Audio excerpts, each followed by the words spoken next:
वारे जिंदगी क्या रंग दिखाती है, रोज एक नया रंग लेकर आती है। कभी हंसाती है तो कभी रुलाती है, लेकिन यही जिंदगी है दोस्तों। लेकिन कुछ पहलुओं की वजह से, कुछ प्रॉब्लम्स और कुछ चीजें होने की वजह से लोग अपनी जिंदगी से हार मान बैठते हैं। आज मैं एक बहुत ही सेंसिटिव टॉपिक के ऊपर बात करने वाली हूँ। हमारे आसपास के जो लोग हमें किस तरह से फील करवाते हैं, किस तरह से उनके चेहरों के ऊपर लगे हुए मुखौटे एक वक्त के बाद निकल के उनके असली चेहरे जब सामने आते हैं तो इंसान को कैसा फील होता है।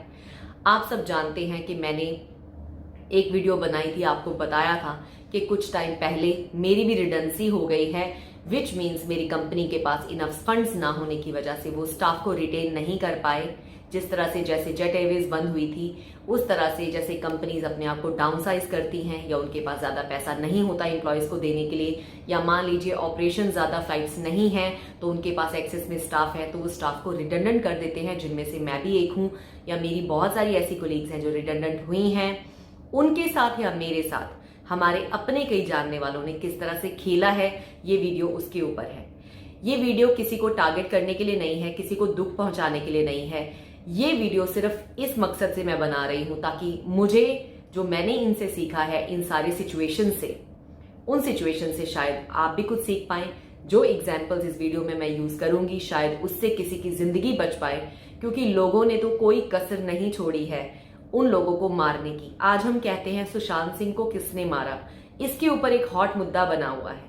लेकिन मैं आपको एक बात कहना चाहती हूं, सुशांत सिंह को मारने वाला कोई भी हो, लेकिन वो ट्रोलर्स भी हैं जो किसी वीडियो या किसी भी चीज के नीचे इस तरह के कमेंट्स करके लोगों को ऐसे फील कराते हैं कि वो कुछ नहीं है, उनकी जिंदगी नरक है और गरक है। उनको इतना छोटा अपनी नजरों में कर देते हैं कि लोगों के पास कोई ऐसा जरिया रहता ही नहीं, कोई ऐसी उम्मीद रहती ही नहीं कि वो जीना चाहे, वो मरना ही सोचते हैं। तो शायद ये वीडियो देखने के बाद किसी की आंखें खुल जाएं, किसी ऐसे इंसान पे वो भरोसा करके बैठे थे जिन पे उनको भरोसा नहीं करना चाहिए था, और शायद वो एक नकली दुनिया से बाहर आ जाएं और जिंदगी को सही नजरिए से देखें और शायद सुसाइड ना करें या अपने आप को नीचा या गलत ना समझे कि ये मेरी वजह से हुआ है।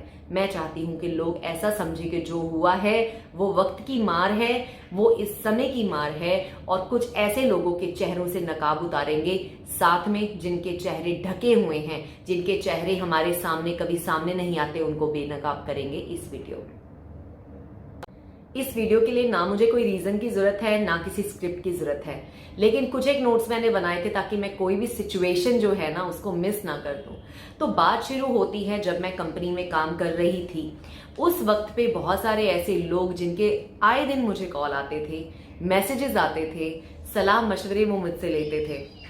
उन लोगों के ऑल ऑफ सडन कॉल्स आने बंद हो गए, मैसेजेस आने बंद हो गए, ईमेल आना बंद हो गया, या जो सलाह मशवरे वो मुझसे उस टाइम पे करते थे, या शायद किसी डिपार्टमेंट की या किसी लोगों की जानकारी वो मुझसे मांगने के लिए उस टाइम पे मुझे यूज करते थे, ऑल ऑफ सडन कॉल्स बंद, मैसेजेस बंद। तो वो लोग किस कैटेगरी में आते हैं? वो लोग उस कैटेगरी में आते हैं कि अरे यार इसका नंबर सेव कर लो, ये कैबिन मैनेजर है, कल को तुम्हारे काम आएगी, कोई इंफॉर्मेशन निकलवानी होगी, ये सीनियर है, इसको इंफॉर्मेशन पता होगी।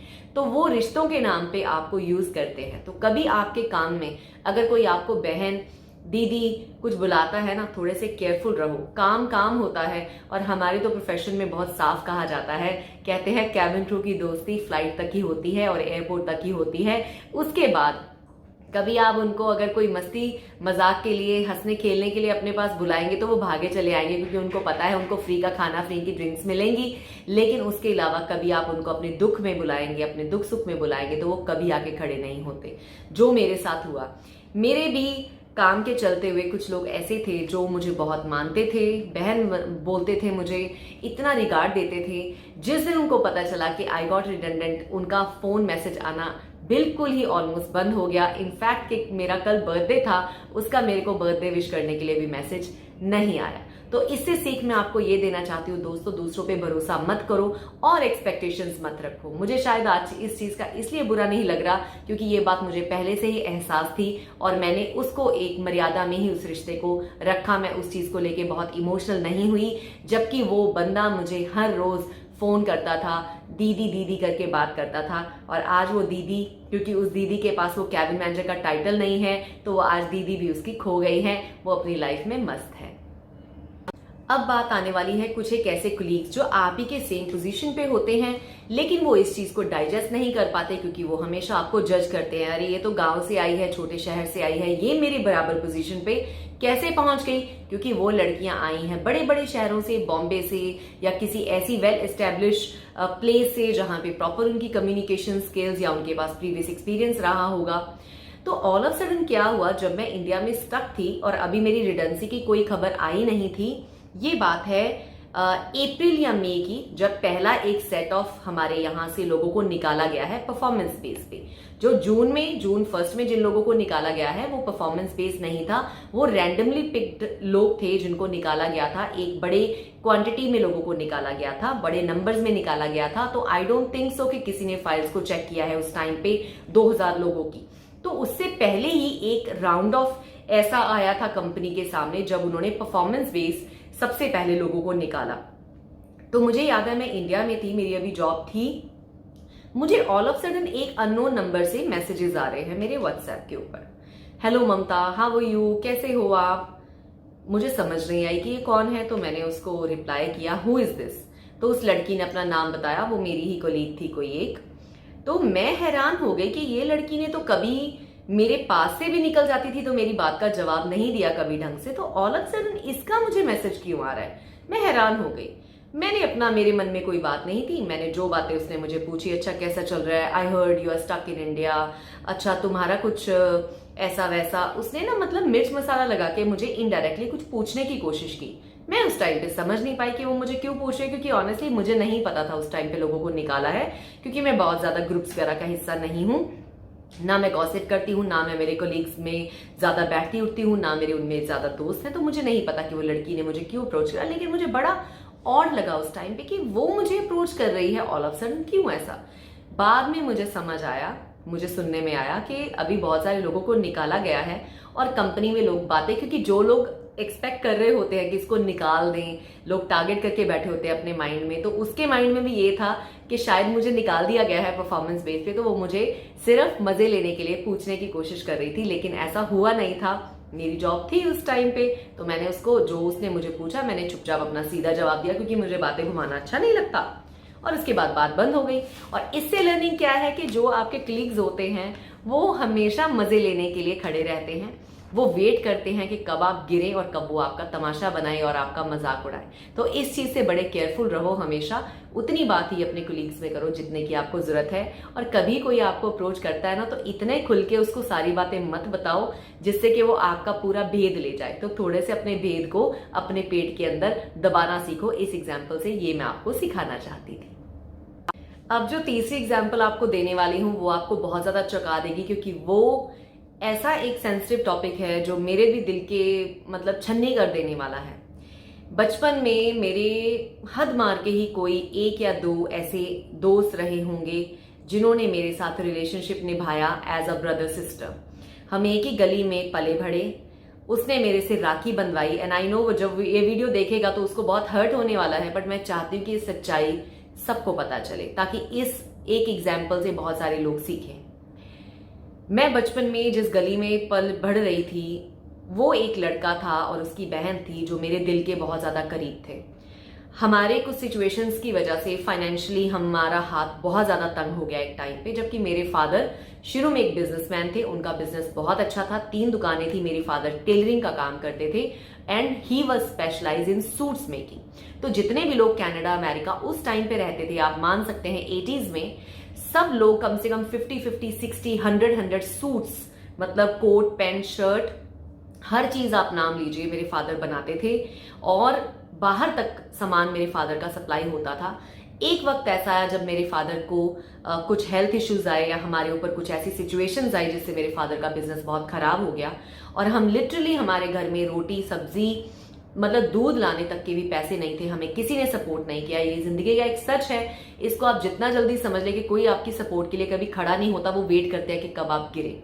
तो हमारा इतना बिजनेस, हमारे घर में वीसीआर था, हमारे घर में स्कूटर था, स्कूटरी थी, जो फर्नीचर उस टाइम पे एक नॉर्मल घर में होता है उससे ज्यादा ही चीजें हमारे घर में थी, पैसा भी था, सब कुछ था। लेकिन हम ऑल ऑफ सडन हमने सब कुछ फैक्टर्स की वजह से एक टाइम पे खो दिया। अभी मैं उन फैक्टर्स को ज्यादा डिस्कस नहीं करना चाहती, लेकिन मैं किस बात पे आ रही हूँ कि उस गली में सब मिक्स लोग रहते थे, ज्यादा हाई प्रोफाइल लोग भी रहते थे, नॉर्मल मिडिल क्लास भी रहते थे, और हम भी एक जो उस टाइम पे बिल्कुल नॉर्मल फैमिली उस टाइम पे हो गए, तो हम भी वहीं रहते थे।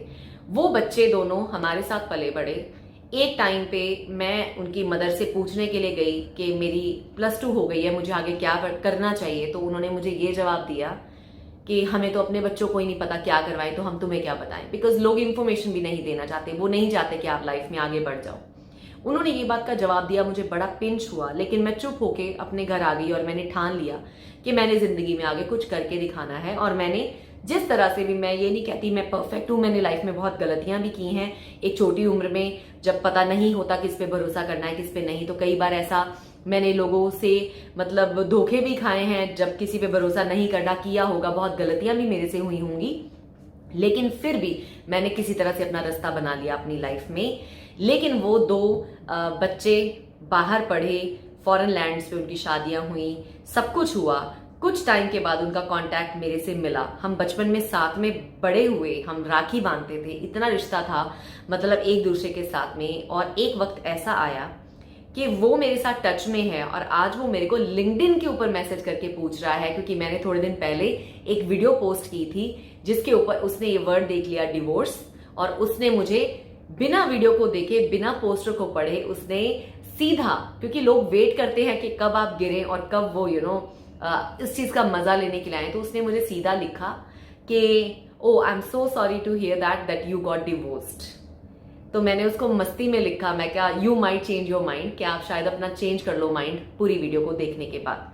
तो उसका दोबारा नेक्स्ट डे मुझे मैसेज आया, वो भी लिंक्डइन पे, आप मेरे साथ पले बड़े हो बचपन से, आप मेरे से राखी बनवा दे रहे हो, और आज उन रिश्तों को, सब चीज को भूल के आप इस तरह से लिंक्डइन के ऊपर मैसेज कर रहे हो, ना कि व्हाट्सएप पे, ना फेसबुक पे, ना किसी पर्सनल सोर्स पे। नहीं तो इतना अगर आपको पेन है किसी बात का, या आपको लगा मेरा डिवोर्स हो गया है, जो कि मेरा नहीं हुआ है, आप मुझे फोन कर सकते थे अगर आपको मेरे से कुछ लेना देना है तो इस एग्जाम्पल से आपको मैं क्या समझाने की कोशिश कर रही हूँ, जरूरी नहीं जो दोस्त आपके साथ छोटे होते हुए आपके साथ बहुत प्यार करते थे, आपके अपने थे, जिन पे आपको इतना भरोसा था, जरूरी नहीं कि एक टाइम में जब वो कहीं पहुंच जाएंगे तो वो आपको उस नजर से ही देखेंगे। नहीं, वो दोस्त भी बदल जाते हैं, वो रिश्ते भी बदल जाते हैं, मायने भी बदल जाते हैं। वो मायने और रिश्ते सिर्फ किस चीज के हैं? पैसे के। इसके अलावा वो रिश्ते किसी चीज के भी नहीं है। अभी मैं बात करने वाली हूँ मेरी बेस्ट फ्रेंड की। आई नो अगर वो ये वीडियो देखेगी तो शायद उसको बहुत बुरा लग जाए, बट होता क्या है ना, at the end of the day हम बहुत सेंसिटिव हैं, हम इंसान हैं, हमारे भी जज्बात हैं। तो कई बार ना हमारे दोस्त इस चीज को बड़ी पिक्चर में नहीं देख पाते। तो आज मेरी दोस्त का, जैसे कल मुझे मैसेज आया, वही मेरी एक बचपन से दोस्त है, उसको पता है वो कौन है। तो मुझे इतना बुरा लग गया कि मेरा जन्मदिन था, पूरा दिन उसको टाइम नहीं मिला मुझे विश करने का, और उसने मुझे फोन करके विश नहीं किया। उसने व्हाट्सएप के ऊपर सिर्फ एक लाइन मुझे लिखी है, कोई उसमें कुछ पर्सनल टच नहीं है, happy birthday to you Mamata, that's all I got. मुझे इतना फील हुआ, मैं ये समझ नहीं पा रही कि लोगों में जज्बात और इतना जो प्यार और मोहब्बत था वो कहाँ गायब हो गया है। क्या दुनिया अपनी ही जिंदगी की चकाचौंध में इतनी बिजी है जो वो दूसरों को भूलती जा रही है? तो मुझे ये चीज बड़ी फील हुई और मैंने सोचा कि मैं उसको ये बात बताऊंगी। तो मैं आपसे भी एज एन एग्जाम्पल ये शेयर कर रही हूँ कि इस चीज के लिए भी तैयार रहो लाइफ में, कि ऐसा भी हो सकता है कि जो आपके दिल के सबसे ज्यादा करीब है वो भी आपको एक दिन छोड़ देंगे या भूल जाएंगे, क्योंकि वो अपनी जिंदगियों में इतने बिजी हो जाते हैं। तो कभी भी अगेन एक्सपेक्टेशंस दूसरों से कम कर लो, आज ही ये वक्त है, क्योंकि दुनिया बदल चुकी है। अब कुछ एग्जाम्पल्स मैं देने वाली हूँ जो अभी रिसेंटली मेरी बहुत सारे लोगों से फोन्स पे बात हो रही थी, क्योंकि वो कहीं ना कहीं कोई ना कोई प्रॉब्लम में से गुजर रहे हैं। जो लोग अभी रिडंडेंट हुए हैं, मेरे कोलीग्स, वो यहाँ पे रुके हुए हैं, और कभी कभी मेरी उनसे बात होती है तो वो लोग मुझे कई ऐसी शॉकिंग बातें बताते हैं कि उनके कोलीग्स ही उनको कितना हीन भावना से देख रहे हैं, उनके पीछे तालियां बजा रहे हैं, और उनको ये कह रहे हैं कि तुम में ही कोई कमी होगी जिसकी वजह से तुम्हें कंपनी ने निकाला है, और प्लीज हमसे दूर रहो, तुम्हारा काला साया हमारे ऊपर ना पड़ जाए। तो मैं उन सबको ये बात कहना चाहती हूँ, या इस एग्जाम्पल के थ्रू आपको ये समझाना चाहती हूँ कि कभी जिंदगी में अगर आपके साथ वाला कोई नीचे गिर गया है ना, तो उसको और धक्का मारने की बजाय उसको हाथ दो, उसको उठाओ, उसको नीचा मत दिखाओ, क्योंकि इस तरह से ही आप उसको प्रोवोक कर रहे हैं, उसका माइंड वॉश कर रहे हैं कि वो कोई गलत स्टेप ले ले लाइफ में। एक इंसान के ऊपर ऑलरेडी ही प्रॉब्लम है, मे बी उसने सेविंग नहीं की, मे बी उसका कोई जिंदगी में नहीं है अपना, उसकी नौकरी भी चली गई है, अभी मे बी उसके फाइनेंशियली उसकी सिचुएशन भी इतनी अच्छी नहीं है, ऊपर से आप उसको मॉरली उसकी अपनी नजरों से गिरा रहे हैं। ये बहुत गलत बात है, ऐसा नहीं होना चाहिए। पर क्या ये हो रहा है? बिल्कुल हो रहा है। कुछ एक एग्जाम्पल जो मैंने वीडियो के शुरू में दी हैं, जैसे मेरे साथ भी ऐसा हुआ है। मैं आपको ये बात कहना नहीं चाहती थी, मेरे अपने ही कई कोलीग्स ने नकली अकाउंट्स बनाए हैं। उन्होंने मेरे वीडियोस के नीचे आके इतनी गलत चीजें लिखी हैं, इसकी नौकरी चली गई है, तेरी नौकरी चली गई है, तेरी अकड़ नहीं गई, या इससे भी कई बदतर चीजें उन्होंने मेरे वीडियोस के नीचे आके मेरे इंस्टाग्राम पेज के ऊपर आकर नकली अकाउंट्स बनाकर मुझे लिटरली गालियां भी लिखी हैं, बुरा फील कराया है, ताकि मैं अपनी नजरों में गिर जाऊं और कोई ऐसा स्टेप उठा लूं। लेकिन उनको ये नहीं पता, ये ट्रोलिंग करना कोई मजाक नहीं है। आज जो मेरे साथ या बहुत सारे लोगों के साथ हुआ है, वो किसी के साथ भी कल को हो सकता है। तो इस चीज को ख्याल रखें, जिंदगी में एक लेसन की तरह लीजिए कि कभी भी आपके कलीग्स या कोई भी जो आपके साथ खड़ा है ना, एक वक्त पे जब आपकी नौकरी है, जरूरी नहीं कि कल आपको जो स्टेटस आपका है जब वो चला जाएगा तो वो आपके साथ खड़े रहेंगे। इस भूल भुलैया से अभी बाहर निकल जाओ, क्योंकि ये कभी नहीं होगा। आपके साथ खड़े रहने वाले, आपके साथ एक थाली में खाने वाले भी आपका साथ छोड़ जाते हैं। सो अब हमने सिचुएशन से डिस्कस कर लिए, अब हम इस पे भी डिस्कशन कर लेते हैं कि भैया स्ट्रांग बनना कैसे है। क्योंकि हम हैं इंसान, इमोशनल हैं, सेंटिमेंट्स भी हैं, लोगों से जुड़ जाते हैं, और खास करके जो छोटे शहरों के लोग हैं वो लोगों पे भरोसा बहुत जल्दी करते हैं, बहुत जल्दी इन्फ्लुएंस हो जाते हैं। और कभी जैसे जो पार्टी करने वाले लोग हैं, घूमने फिरने वाले लोग हैं, स्टाइलिश दिखने वाले लोग हैं, वो उनके झांसे में बहुत जल्दी आ जाते हैं, और उनके सर्कल का और उनकी जिंदगी का हिस्सा बनने के लिए वो ये भूल जाते हैं कि वो कहाँ से आए हैं, उनका कल्चर क्या है, उनकी लैंग्वेज क्या है, उनका खाना क्या है, और वो बिल्कुल ऐसे ही बिहेव करते हैं कि भैया वो तो उस देश से है ही नहीं, हमें हिंदी नहीं आती, हम इंडिया से नहीं हैं, मेरा एक्सेंट अमेरिकन होना चाहिए, ब्रिटिश होना चाहिए।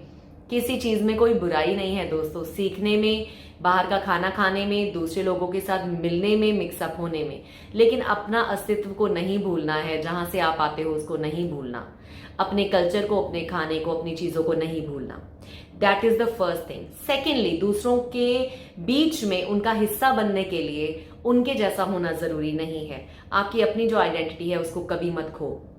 मेरा बहुत मजाक उड़ाया गया, पूरी आई थिंक मेरे करियर में मेरे कलीग्स ने बहुत मेरा मजाक उड़ाया, मेरे पहनावे का, मेरे खाने पीने का, मेरी देसी बातों का। लेकिन क्या मुझे फर्क पड़ना चाहिए? आज मेरे में मेच्योरिटी आई है और मुझे समझ आया कि फर्क नहीं पड़ना चाहिए। पर क्या उस टाइम पे मुझे फर्क पड़ा?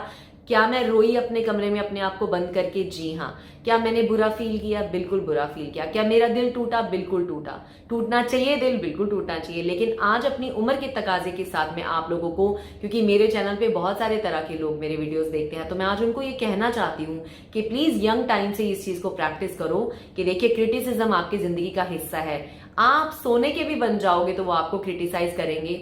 चाहे अगर आप बहुत एकदम से अपने आप को चेंज करके बहुत मॉडर्न बन जाओगे तो वो लोग आपको कहेंगे, देखा अभी इसको आके पर लग गए, एकदम से ही अपने आप को हीरोइन समझने लग गई है। अगर आप अपने आप को चेंज नहीं करते हो, फिर वो कहेंगे कि देखो इंडिया से निकल के आ गई है, अभी तक देसी है, अभी तक ऐसे फॉलो करती है, इंडियन स्टाइल में बात करती है, इंडियन एक्सेंट है, इसको तो अंग्रेजी बोलनी नहीं आती, इसको बैठना उठना नहीं आता। तो लोगों ने आपको छोड़ना किसी तरफ भी नहीं है। तो जिस चीज से आपको खुशी मिलती है, आपकी जिंदगी जिस चीज से बेहतर होती है, आपने उसी चीज को फॉलो करना है, ना कि अपनी लाइफ को इस तरह से चलाना है कि जिस तरह से दुनिया चाहती है। अगर इस चीज से आप बच जाएंगे तो आप जिंदगी में खुश रहेंगे। सबसे बड़ा लेसन आपको देने वाली हूं, जिसपे अगर आपने गौर किया तो आप जिंदगी में कभी फेल नहीं होंगे। अपने काम पे दोस्त मत बनाओ, अपने काम पे काम की बात करो, और ज्यादा दोस्तियां और रिश्तेदारियां मत निभाओ। काम वालों को जितना हो सके अपने पर्सनल लाइफ से दूर रखो, क्योंकि आपके बारे में गॉसिप फैलाने वाले और बातें करने वाले आपके अपने कोलीग्स ही होते हैं। कभी भी मैं एक चीज में बिलीव करती थी, जबकि मैं छोटे शहर से आई थी, मुझे कोई बताने और समझाने वाला नहीं था, लेकिन एक चीज मेरी क्लियर थी लाइफ में कि where you eat you don't shit at the same place. जहां आप खाना खाते हो वहां आप शिट नहीं करते, वहां आप पॉटी नहीं करते। सो सेम वे, अगर आप जिस काम पे हो, जिस कंपनी में हो, जिस एयरलाइन में हो या जिस ऑफिस में हो, वहां कोई भी अफेयर, फ्लिंग, किसी के साथ कोई रिलेशनशिप कभी मत बनाओ, उसके बाहर बनाओ। अगर आपने कोई शादी के लिए लड़का देखना है, रिलेशनशिप रखना है, आपका बाहर होना चाहिए। काम पे आइडली काम पे ही फोकस करो, क्योंकि कंपनी में बातें फैलते आपका नाम खराब होते, टाइम नहीं लगता। और अगेन आपके अपने कलीग्स ही होते हैं आपका नाम खराब करने वाले। जरूरी नहीं होता कि आप गलत हो तो आपका नाम खराब किया जा रहा है। आपका नाम इस वजह से भी खराब किया जा रहा है कि आपकी कोई हिस्ट्री में ऐसा बुरा दाग है नहीं, और वो आपका नाम जो है अच्छे लफ्जों में सुनना नहीं चाहते, आपकी तारीफ सुनना नहीं चाहते, और वो आपको गिराने और नीचा दिखाने में कोई कसर नहीं छोड़ते। ये एक सच्चाई है। शायद हो सकता है, मैंने तो कभी नहीं सुना कि मेरे बारे में भी कुछ एक बातें अफवाहें उड़ाई गई हों, क्योंकि मेरे भी आउट स्टेशन पे कई जानने वाले रहते थे जिनके पास मैं जाती थी, खाना खाती थी, घूमती फिरती थी, क्योंकि दोस्ती और कई ऐसे लोग आपको रास्ते में टकर जाते हैं जो आपके टाउन से हैं, जानने वाले हैं, एक दोस्ती बन जाती है, एक जानकारी बन जाती है। लेकिन लोगों को क्या चाहिए? लोगों को बात करने का मुद्दा चाहिए, बात करने का मौका चाहिए। तो दुनिया आपको अच्छे भी हो आप तो भी नहीं छोड़ती, आप फैमिली ओरिएंटेड हो, आपका बच्चा है फिर भी आपको नहीं छोड़ती। तो इमेजिन अगर आपका कुछ रियली में होगा आपकी कंपनी में, अपने किसी कलीग के साथ कोई रिलेशनशिप या कुछ भी, तो वो आपको बिल्कुल नहीं छोड़ेंगे। तो ये एक आपने बात पल्ले बांधनी है कि कभी अपने काम पे, अपने वर्क एटमोस्फियर में आपने किसी के साथ कोई ऐसा रिलेशन कायम नहीं करना जो बाद में आपका नाम खराब करे। एक और बात मेरे माइंड में आ गई, मैं क्या क्यों ना शेयर कर दी जाए। आई नो वीडियो बहुत लंबी हो गई है, बट आपके काम की वीडियो है इसलिए मैं बात दिल खोल के आज कर रही हूँ। एक तो आपने कभी भी किसी को सलाह तब तक नहीं देनी जब तक कोई आपसे सलाह मांगे। हमारी क्या आदत होती है, खास करके छोटे शहर वालों की, क्योंकि हमने इतना लाइफ में देखा होता है, सफर किया होता है, परेशान रहे होते हैं, या अपने आप को जिंदगी में बहुत मुश्किलों से खड़ा किया होता है, तो हम हमेशा दूसरों की मदद करने के लिए तत्पर रहते हैं, आगे रहते हैं, जिसका फायदा कई लोग उठा जाते हैं। लेकिन फ्री में दी हुई सलाह या बिना मांगी हुई जो सलाह होती है ना, आप अपनी जितनी भी मेहनत से दे रहे हो उसका कोई प्रभाव नहीं आता। कहते हैं ना, जो चीज इंसान को बैठे बिठाए मिलती है वो उसकी कदर नहीं करता। वैसे ही आपके कलीग्स भी कभी कभी आपको पता होता है वो किस प्रॉब्लम से निकल रहे हैं, या उनका सॉल्यूशन क्या है, या उनको क्या करना चाहिए लाइफ में, या कैसे वो अपनी लाइफ को बेटर कर सकते हैं। लेकिन वो आपकी सलाह जो फ्री की दी हुई है ना, क्योंकि उन्होंने आपसे सलाह मांगी नहीं, लेकिन आपको पता है उनकी परेशानी क्या है, तो आप उनकी जो मर्ज है उसकी दवा बनने की कोशिश करते हो, उनको सलाह देते हो, लेकिन वो आपकी सलाह को कभी एक्सेप्ट नहीं करते या उसको इम्प्लीमेंट नहीं करते। उसका एग्जाम्पल मैं देती हूँ। मैं एक लड़की को जानती हूँ, वो लड़की किसी एक मैरिड बंदे के साथ इन्वॉल्व है, उस मैरिड बंदे का एक बच्चा भी है। मुझे पता है, मैंने उसको इनडायरेक्टली कई बार समझाने की कोशिश की है कि प्लीज तुम्हें इस चीज को नहीं करना चाहिए, लेकिन उसने कभी भी इस बात को नहीं माना। आज तक उस बात को लेके रो रही है। उसने ओपनली मुझे कभी बताया नहीं। मुझे ये बात पता है कि she is involve with someone who has a kid and a wife. ये बहुत ही गलत बात है, लेकिन क्या वो इस बात को समझेगी मेरे कहने पे? तो अगेन ये एक परफेक्ट एग्जाम्पल है जो बात अभी मैंने की है। कभी कभी हमारे काम पे या हमारे कोलीग्स या हमारे आसपास के लोगों की लाइफ में कुछ ऐसा चल रहा होता है जिसमें उनकी मदद आप करना चाहते हो, लेकिन वो मदद लेना ही नहीं चाहते। तो बेटर है कि अपनी एडवाइस अपने तक रखो, अपनी सजेशन अपने तक रखो। अगर कोई नहीं सुनना चाहता तो बेटर है अपनी एनर्जी को वेस्ट मत करो। एक और चीज जो मैंने अपनी फ्लाइट्स पे इंप्लीमेंट की, या मैं कह सकती हूँ आप अपने वर्क प्लेस पे इंप्लीमेंट कर सकते हैं। कई बार क्या होता है, जैसे मैं एक व्लॉगर बनी, ठीक है, मैंने चैनल स्टार्ट किया, मैंने वीडियोस बनाने शुरू किए, तो ऑफकोर्स जितने भी लोग मेरे अपनी कम्युनिटी के हैं सबने मेरा खूब मजाक उड़ाया। इनफैक्ट यहां तक भी हुआ कि लोगों ने, जब पार्टीज उनके घर पे हो रही होती थी, पूरे इंडियन लोग बैठे होते थे, तो वो मेरी एक आधी वीडियो को उठा के चलाते थे, सब उस पर हंसते थे, कहते थे देखो कैसे बोल रही है, कितनी देसी है, ऐसे ही स्टिक उठा के घूमती रहती है। खूब मजाक उड़ाते थे मेरा, नीचा दिखाने के लिए, खिल्ली उड़ाने के लिए कि इसका क्या बनेगा, इसका क्या नहीं बनेगा, अरे देखो, अरे ये, अरे वो, क्योंकि मजाक उड़ाने वाले लोग ही हमें मिलते हैं। तो क्या होता था, मैं फ्लाइट पे जब भी जाती थी तो कुछ एक कोलीग्स जान के मजा लेने के लिए मेरे पास आके कहते थे, अरे तू तो वही है ना जो तू वीडियोस बनाती है। तो इतने रफ लैंग्वेज में बोलते थे कभी कभी कुछ एक लोग, तो मुझे थोड़ा सा पिंच होता था, लेकिन क्या करना है कि लोगों को दिखाना नहीं है कि आपकी कमजोरी बन रहा है कि कोई आपसे ऐसे बात कर रहा है। अब कहने वाले या मानने वाले या आपकी रिस्पेक्ट करने वाले तो कई बार मेरे को डोर पे पैसेंजर्स ऐसे ऐसे मिल जाते थे जो लिटरली मुझे देख के इतने खुश हो जाते थे और कहते थे, अरे ममता जी आप फ्लाइट पे हो, हम तो आपकी वीडियोस देख के फ्लाइट की प्रिपेयर करके आए हैं, पूरा सामान हमने आपकी वीडियोस को देख के तैयार किया है। और ऑन दी अदर हैंड आपके अपने कोलीग्स जो आपको नीचा दिखाना चाहते हैं वो इस तरह से आपको अप्रोच कर रहे हैं, तो उस चीज को आप कैसे डाइजेस्ट करोगे? तो एक ट्रिक मैंने अपनाई जो मैंने भी वक्त के साथ सीखी कि कभी भी अपने बारे में अपनी गॉसिप मत उड़ाओ। कभी आपको कोई भी अप्रोच करे, जब आपको लगता है कि वो टॉपिक जो है वो अच्छा फ्रूटफुल नहीं है या आपको हर्ट करेगा, या आप उनको और मजे नहीं देना चाहते उस बात पे रिएक्ट करके, तो उसको वहीं पे कट कर दो। तो मैं पोलाइटली उनको बोलती थी यू नो व्हाट, हाँ वो मैं करती हूँ but that is something, is my personal life, let's not talk about it at work. तो मैं उनको चुप करा देती थी। फिर नेक्स्ट स्टेप क्या आया, कुछ लोगों ने मेरे पीछे पीछे ही, कई और क्रू ने भी अपने चैनल शुरू किए। अब लोगों ने मजे लेने हैं, दोनों की गॉसिप करनी है। अब वो कैसे करेंगे, तो वो मुझे फ्लाइट पे क्या कहते थे, जैसे एक कलीग मेरे पास आई, अरे ममता आपका चैनल तो मैंने देखा है, आप तो बहुत अच्छे वीडियो बनाते हो, आपको पता है एक फलाना लड़की ने भी आपको देख के कॉपी कर लिया, उसने चैनल शुरू कर लिया। अब me as a vlogger, as a positive person, या जो मैं एक मैसेज अच्छा कन्वे करना चाहती हूँ, मैं नहीं चाहती मैं किसी के बारे में बुरा बात करूं, और मुझे क्या हक है किसी के बारे में बुरा बोलने का, और मैं क्यों, कौन होती हूँ डिसाइड करने वाली कि कौन चैनल शुरू करे या कौन ना करे, हु एम आई। और मैं तो चाहती हूँ कि जिसमें कैपेबिलिटी है, कोई बोलने वाला है तो वो काम करे भैया, हर इंसान अपनी किस्मत लेके आया है, अगर कोई चैनल कर रहा है इट्स गुड फॉर देम। लेकिन लोग मजे लेने के लिए तुम्हारे सामने आएंगे, दूसरों की गॉसिप करेंगे, ये सोचते हुए कि आप उस गॉसिप का हिस्सा बनोगे और उनके बारे में खिल्ली उड़ाओगे, जो मैंने कभी नहीं किया। तो मेरे पास जब लोग आते थे, ऐसी कोई बात शुरू करते थे, तो मैं एक ही जवाब देती थी, यू नो व्हाट, कोई कर रहा है ना, एक बात बोलूं, आपको भी ट्राई करके देखना चाहिए। It's very hard to talk on the camera. जो भी कोई कैमरे पे बात करता है ना, I salute them, so it's good for them if they started the channel.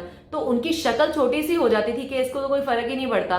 तो ये चीज मैंने अपने वक्त और टाइम के साथ सीखी है। जिस चीज को आपने एंटरटेन नहीं करना, या नेगेटिव लोगों की थॉट्स को आपने अगर पॉजिटिव टर्न करना है, या उनकी थॉट्स को आपने फीड नहीं करना, तो आपने उस कॉन्वर्जेशन को ही, नेगेटिव कॉन्वर्जेशन को आपने पॉजिटिव टर्न करना है।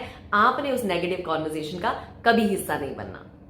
तो चलिए दोस्तों, आज मैं इसमें और पॉइंट्स इंक्लूड नहीं कर रही हूं। आने वाले दिनों में अगर आपको ऐसी वीडियोस पसंद है तो मुझे आपने कहां बताना है, कमेंट सेक्शन में। जी हाँ, आपने मुझे बताना है कि इस तरह की वीडियोस आप सुनना चाहते हैं जिसमें मेरे लाइफ के कई एक्सपीरियंसेस, बिटर एक्सपीरियंसेस हैं, बुरे एक्सपीरियंसेस हैं, जिन्होंने मुझे एक बेटर इंसान बनाया है। मैं ऐसी शायद पहले नहीं थी जैसी मैं आज हूं।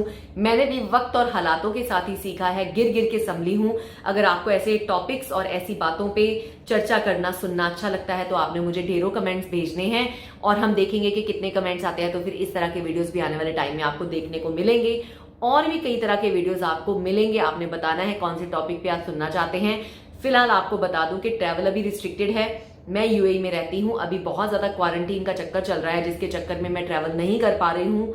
बहुत सारी कंट्रीज में बॉर्डर अभी क्लोज्ड है, बहुत सारी कंट्रीज में वहां जाके क्वारंटीन होना पड़ेगा, जिसके चलते मैं अभी ट्रैवल नहीं करूंगी।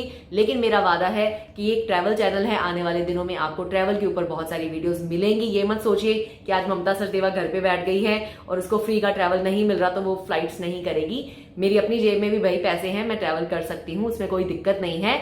I will get a visa, उस पर मैं वीजा प्रोसेस के बारे में आपको बताऊंगी, कैसे वीजास लेना है, कैसे ट्रैवल करना है। और अभी तो मैं और ओपनली बोल सकती हूँ, क्योंकि मेरा पर्सनल ट्रैवल है, तो मुझे होटल का नाम, फ्लाइट का नाम, किसी चीज के ऊपर कोई छुपाने की भी जरूरत नहीं है। क्योंकि जब आप कंपनी में काम करते हो तो आप ऑफकोर्स ओपनली नहीं बता सकते कि आप कब जा रहे हो, कहाँ जा रहे हो, कौन सा होटल है, कौन सी इंफॉर्मेशन है, नहीं शेयर कर पाते। उसका रीजन होता है क्योंकि कंपनी अलाउ नहीं करती, सिक्योरिटी रीजंस की वजह से। तो चलिए दोस्तों, मैं ममता सचदेवा ले रही हूँ आपसे विदा। वीडियोस अगर आपको मेरी पसंद है तो प्लीज सब्सक्राइब जरूर कीजिए, सब दोस्तों को बताइए, वीडियो लाइक भी कीजिए, ताकि गूगल वालों को पता चले या यूट्यूब वालों को पता चले कि मैं अच्छा काम करती हूँ। चलिए दोस्तों, अभी के लिए इतना ही। मैं ममता सचदेवा ले रही हूँ आपसे विदा, और मुलाकात होगी बहुत ही जल्द। Good bye.